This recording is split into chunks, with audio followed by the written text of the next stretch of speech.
दोस्तों आज की वीडियो बहुत जरूरी है क्योंकि आज हम जिस विषय पर बात करने वाले हैं वह हर उस इंसान से जुड़ा है जो नौकरी करता है, बिजनेस करता है, फ्रीलांसिंग करता है, ऑनलाइन कमाई करता है या फिर सिर्फ अपना बैंक अकाउंट इस्तेमाल करता है। आज के समय में शायद ही ऐसा कोई व्यक्ति होगा जिसका इनकम टैक्स से सीधा या अप्रत्यक्ष संबंध ना हो। और जब भी इनकम टैक्स का नाम आता है सबसे पहले दिमाग में जो शब्द आता है वह है नोटिस। इनकम टैक्स का नाम सुनते ही ज्यादातर लोग घबरा जाते हैं, डर जाते हैं और सोचने लगते हैं कि अब तो कोई बड़ी मुसीबत आने वाली है। लेकिन दोस्तों सच्चाई ये है कि इनकम टैक्स नोटिस हमेशा डरने की चीज नहीं होती। कई बार यह सिर्फ एक जानकारी मांगने का तरीका होता है। आज की इस वीडियो में हम शांति से बिना डर फैलाए बिल्कुल आसान भाषा में समझेंगे कि इनकम टैक्स नोटिस क्यों आता है, इसके पीछे सबसे 5 बड़ी वजह क्या है और सबसे जरूरी बात इससे बचा कैसे जाए। दोस्तों सबसे पहले समझना बहुत जरूरी है कि इनकम टैक्स नोटिस आखिर होता क्या है। इनकम टैक्स नोटिस कोई सजा नहीं है और ना ही यह मान लिया जाता है कि आपने कोई गुनाह किया हो। नोटिस का मतलब सिर्फ इतना होता है कि इनकम टैक्स डिपार्टमेंट को आपके दिए गए डेटा और उनके पास मौजूद डेटा में कुछ फर्क दिखाई दिया है। सिस्टम को कुछ सवाल है और वह उन सवालों का जवाब आपसे मांग रहा है। लेकिन अफसोस की बात यह है कि सही जानकारी न होने की वजह से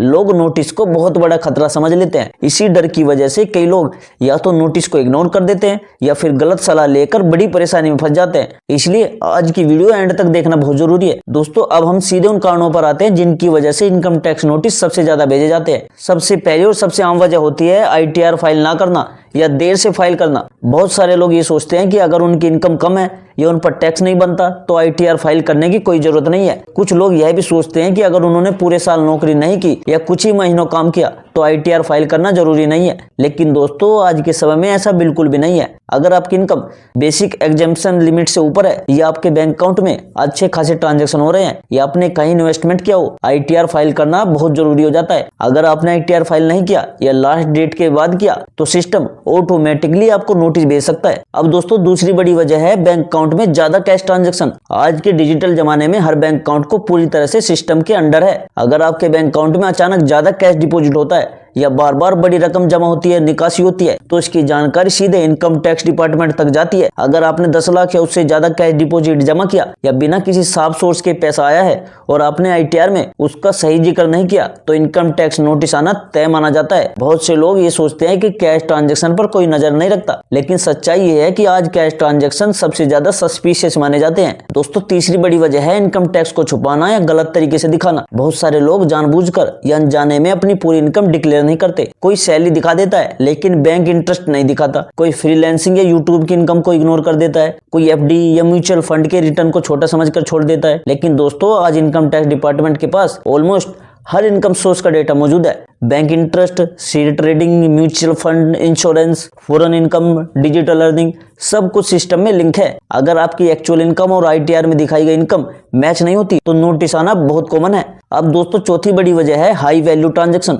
अगर आपने किसी साल में कोई बड़ी चीज खरीदी जैसे घर, जमीन, गाड़ी, महंगा इंश्योरेंस प्लान या बड़ी इन्वेस्टमेंट और आपकी डिक्लेयर्ड इनकम उस लेवल की नहीं है तो सिस्टम सवाल जरूर पूछेगा। उदाहरण के तौर पर अगर आपने 20 से 25 लाख की कार खरीदी है लेकिन आपकी ITR में इनकम सिर्फ 3 से 4 लाख दिखाई गई है तो इनकम टैक्स डिपार्टमेंट आपसे यह जरूर पूछेगा कि इतना पैसा आया कहां से। यहाँ नोटिस आना लगभग तय होता है। यह जरूरी नहीं कि आपने कुछ गलत किया हो, लेकिन आपको सोर्स एक्सप्लेन करना पड़ता है। दोस्तों पांचवी और आखिरी बड़ी वजह है ITR में की गई गलती है मिसमैच। बहुत बार लोग जल्दबाजी में ITR फाइल कर देते हैं, AIS, फॉर्म 26AS या बैंक स्टेटमेंट ठीक से चेक नहीं करते। कभी इंटरेस्ट अमाउंट मिस हो जाता है, कभी डिडक्शन गलत क्लेम हो जाती है, कभी इनकम गलत हेड में डाल दी जाती है। ये छोटी छोटी गलतियां सिस्टम तुरंत पकड़ लेता है और फिर नोटिस भेज दिया जाता है। कई बार नोटिस सिर्फ करेक्शन के लिए होता है लेकिन लोग डर के कारण उसे बड़ा इशू बना लेते हैं। अब दोस्तों यहाँ पर एक बहुत जरूरी बात समझना जरूरी है। अगर आपको इनकम टैक्स नोटिस आ गया है तो सबसे पहले घबराने की बिल्कुल भी जरूरत नहीं है। नोटिस आना दुनिया का अंत नहीं है। अगर आपने सही समय पर नोटिस को पढ़ा, समझा और उसका रिप्लाई किया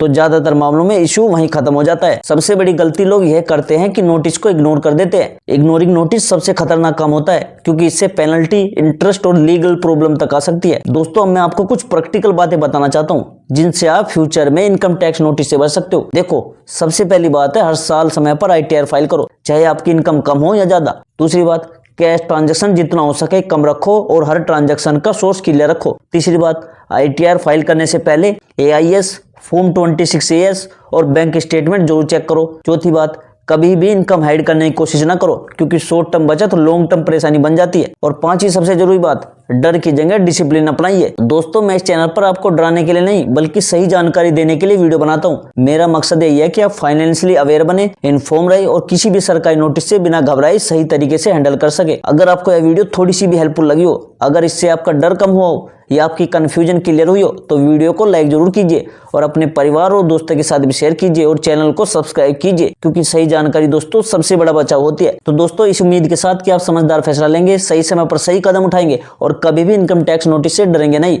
तो दोस्तों, मैं विदा लेता हूं आपसे। अगली वीडियो में फिर मिलेंगे एक और जरूरी जानकारी के साथ। तब तक के लिए जय हिंद, जय भारत।